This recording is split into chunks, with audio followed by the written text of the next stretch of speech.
Hey una pequeña posa entre el último sorbo de café, y el momento en que sentimos sus monos calientes alrededor de la taza. Es en ese instante cuando algo sucede dentro de nosotros, no solo el despertar químico que conocimos, sino una conversación silenciosa entre el cuerpo y el cerebro. Un diálogo que para muchos de nosotros, que ya hemos vivido algunas décadas puede ser una puerta de entrada para cuidar de nuestra memoria, de nuestra claridad mental y de esa presencia, que a veces parece escapar entre las tareas del día. El café no es solo un ritual matutino, es una molécula que atraviesa barreras, que conversa con neuronas, que puede ser aliada y obstáculo dependiendo de cómo la recibimos.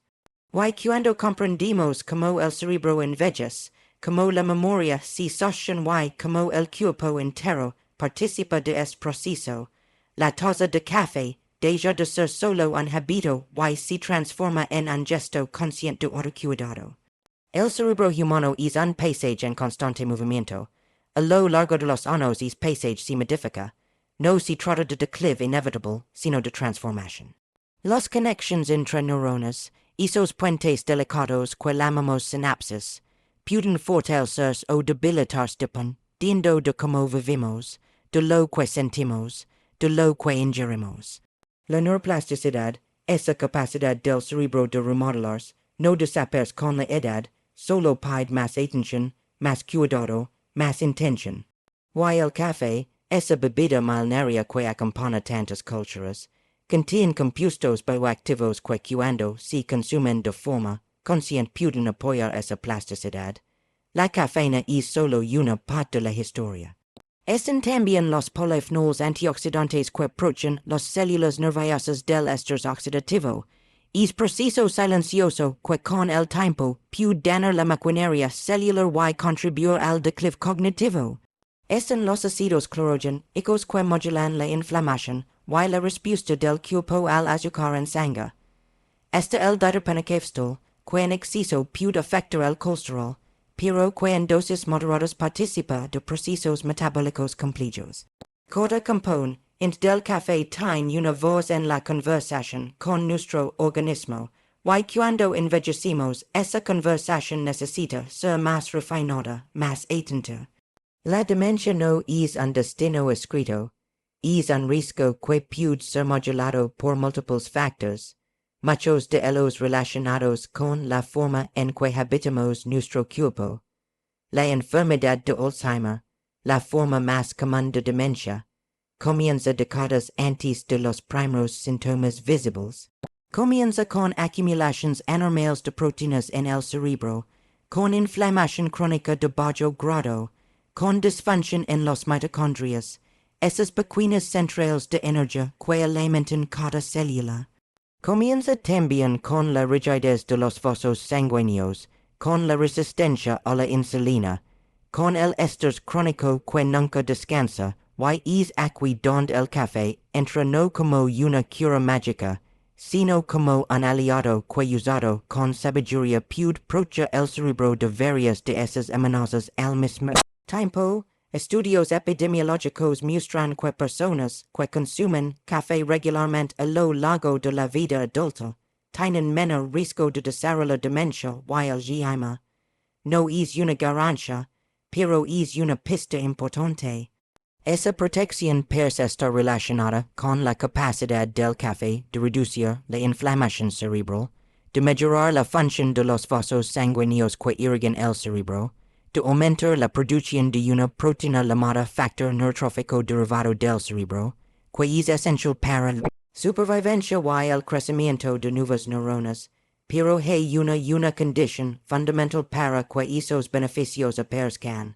La forma en que bebimos el café importa profundamente, y cuando somos jóvenes, el cuerpo tiene un margen de tolerancia mayor.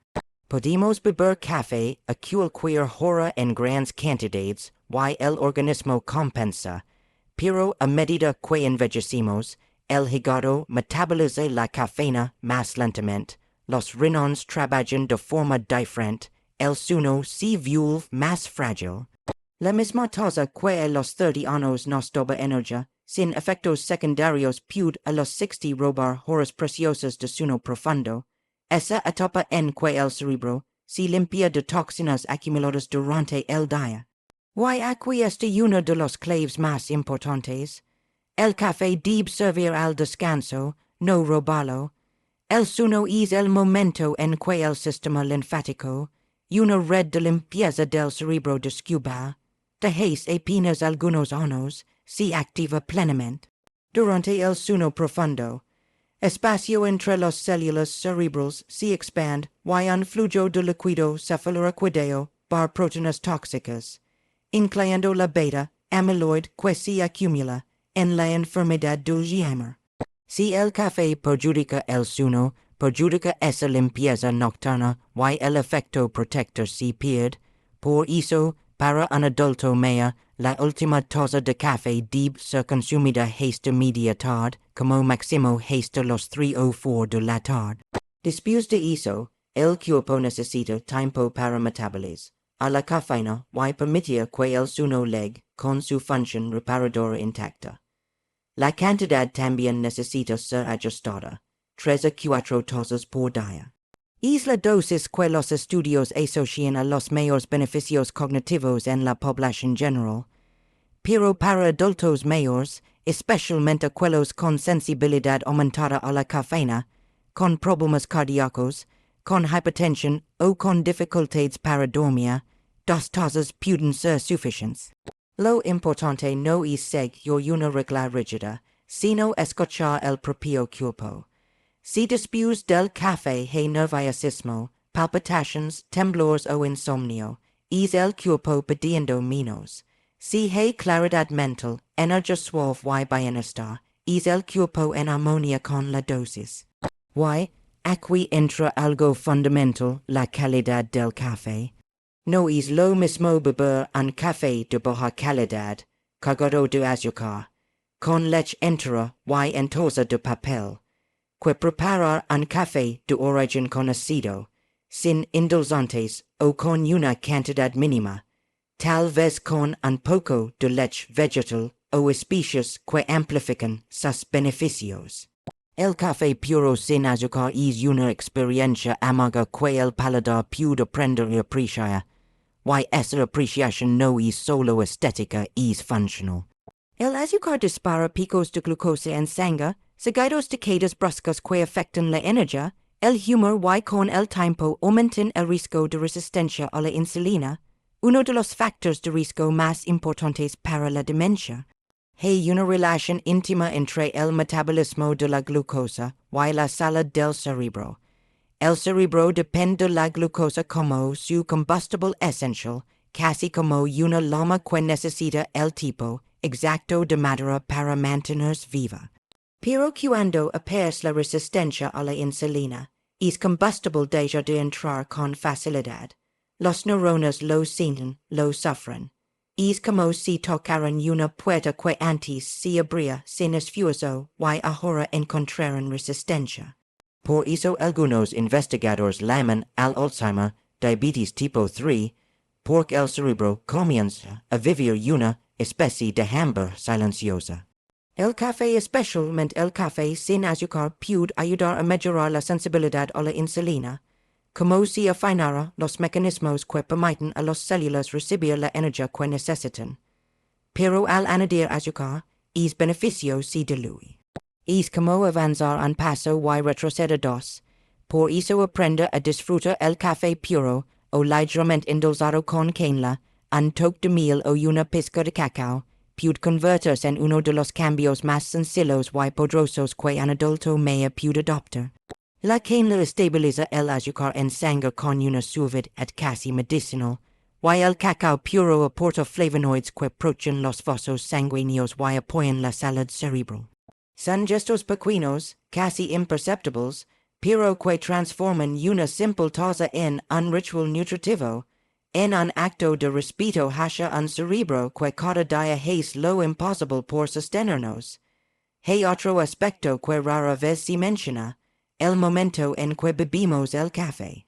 Muchos de nosotros despertamos y vamos directo a la taza, casi sin abrir los ojos, como si y sorbo nos activara la vida. Pero el cuerpo ya tiene un sistema propio para despertar, el cortisol. Esta hormona subdeforma natural en los primeros horas del día, entre los 6 y los 9 de la mañana, dependiendo del ritmo circadiano de cada quien. Si tomamos café justo en es pico, añadimos cafeína a un cuerpo que ya está alerta, y con el tiempo esa práctica reduce la sensibilidad a la cafeína. El cuerpo se acostumbra, necesita más para sentir menos, y una alternativa más sabia es esperar entre 30 minutos y una hora después de despertar. En ese intervalo, el cuerpo se hidrata, el cortisol hace su trabajo natural, el cerebro se aclara. Y cuando finalmente llega el café, sus efectos se sienten más completos, más suaves, más prolongados. Un pequeño ajuste con un impacto enorme en la energía del día, pero el café nunca actúa solo. Forma parte de un ecosistema más amplio, una red de hábitos y decisiones que sostienen la salud del cerebro. Para un adulto mayor, el movimiento es vital. El ejercicio aumenta el flujo sanguíneo cerebral, promueve la neurogénesis en el hipocampo, la región de la memoria, y mejora la capacidad del cerebro para usar la glucosa. También necesita conexión social. La soledad crónica pesa sobre el cerebro como una sombra.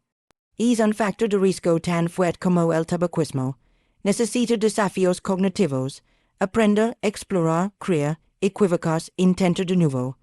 Cada reto fortalece los redes neuronales y los mantiene flexibles. Necesita sueño profundo, nutritivo, nutrición variada y colorida. Necesita cama para que el cortisol no permanezca elevado dañando el hipocampo. En ese escenario, el café puede ser un aliado o un sabotador, dependiendo de cómo se use. Hay algo profundamente humano en preparar café. Es un ritual que nos trae al presente. Elegir los granos, sentir el aroma al molerlos, escuchar el agua caliente que y liberar es olor que transforma la cocina en un lugar cálido. Observar el líquido oscuro descender por el filtro tiene una cualidad meditativa. Y para un cerebro que envejeces, la presencia plena es una de las prácticas más protectoras que existen. La atención plena ha demostrado en múltiples estudios que puede reducir el estrés, mejorar la memoria de trabajo e incluso aumentar la densidad de materia gris en áreas relacionadas con la regulación emocional. Cuando transformamos la taza de café en un momento consciente en vez de un acto automático mientras leemos noticias estresantes, entonces el café, no por parte de double, por sus compuestos y por la calidad de la atención que nos ofrecemos. El olfato también participa en este teatro sensorial. Antes de beber, oler el café activa áreas del cerebro relacionadas con el placer, la memoria y el estado de alerta.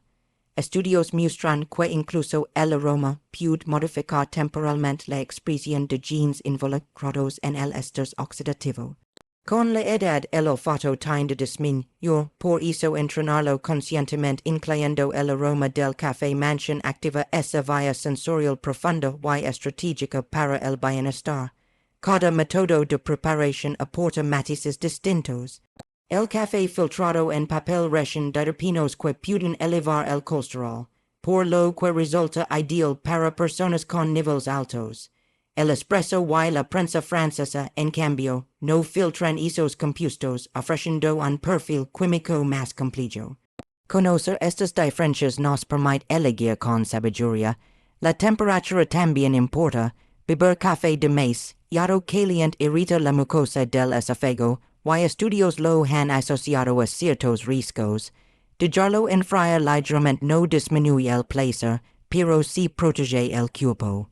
El estómago, en especial en personas con gastritis o reflujo, agrede cuando el café se consume con alimento, cuando se eligen tostados medios o cuando se agrega un poco de leche vegetal para suavizar su impacto. También existen granos de baja acidez que respetan los tejidos sin renunciar al sabor. La hidratación es clave, aunque la cafeína tiene un ligero efecto diurético, no deshidrata por sí misma, pero si nos recuerda que el agua es indispensable. El cerebro, compuesto en gran parte por agua, sufre incluso con deshidrataciones leves. Una regla simple, por cada taza de café, un vaso de agua. Y sin embargo, hay una dimensión emocional que trasciende lo químico. Una taza de café puede ser compañía en la soledad, conversación con un amigo, pausa en medio del caos. Esos momentos liberan oxitocina, reducen el cortisol, sonan. El corazón también entra en este panorama. Aunque la cafeína aumenta ligeramente la presión arterial de forma temporal, estudios muestran que el consumo moderado de café no incrementa el riesgo cardiovascular en personas sanas. Incluso puede proteger gracias a sus antioxidantes. Pero quienes padecen arritmias, hipertensión no controlada o sensibilidad extrema deben consultar con su médico.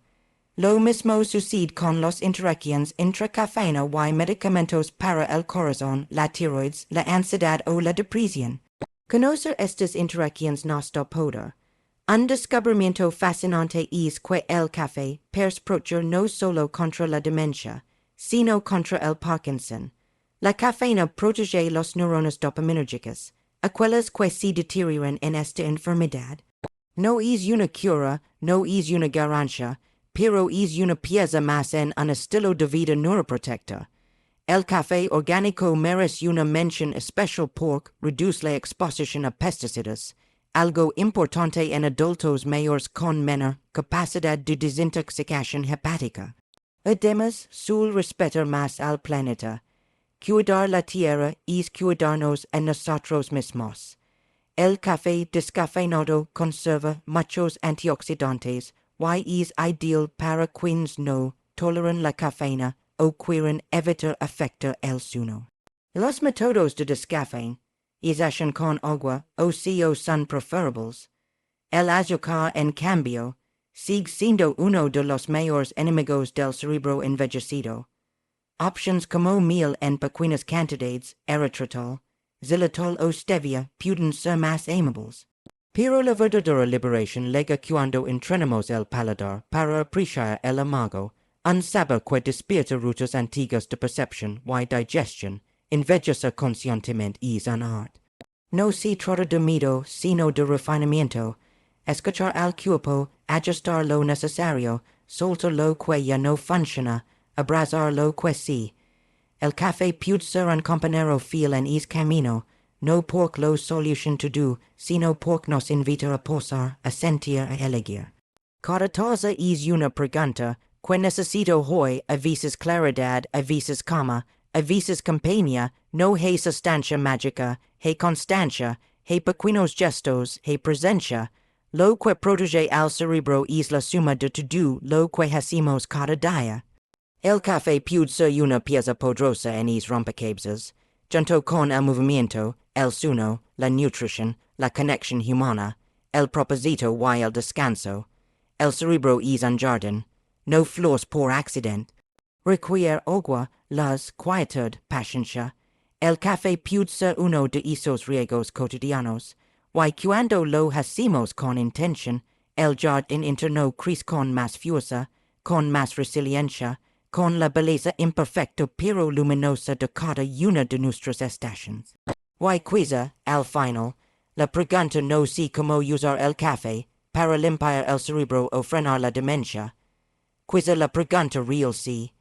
¿Cómo convertir cada gesto cotidiano, incluida una simple taza de café, en un acto de conciencia, de autocuidado y de amor? La respuesta está en nuestras manos, en nuestra respiración, en la presencia serena ante la taza tibia. Allí vive la verdadera protección, no solo para el cerebro, sino para la vida entera.